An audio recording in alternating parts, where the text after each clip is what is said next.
জানো তো, মানুষ বলতে অনেক কষ্ট পেলেও নাকি হাসতে হয়। আজকে তার প্রমাণ পাচ্ছি, সত্যি প্রমাণ পাচ্ছি।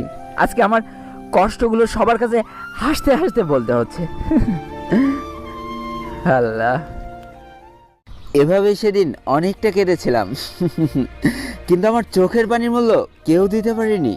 কারণ আমার সাবস্ক্রাইবার সেদিন ছিল মাত্র 172 জন। তারপর থেকে অনেক ভিডিওর মাধ্যমে তোমাদের হয়তো কাঁদিয়েছি, আবার অনেক ভিডিওর মাধ্যমে তোমাদের প্রাণ খুলে হাসিয়েছি। বাট দিন শেষে আমার একটাই উদ্দেশ্য ছিল ভিডিওর মাধ্যমে তোমাদেরকে কিছু শেখানো আর তোমাদেরকে বিনোদন দেওয়া।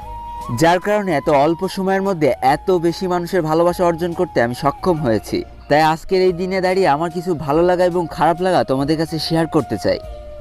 তো বেশি ব্যাকপ্যাক না করে ছোট্ট একটা ইন্ট্রো দিয়ে আজকের ভিডিও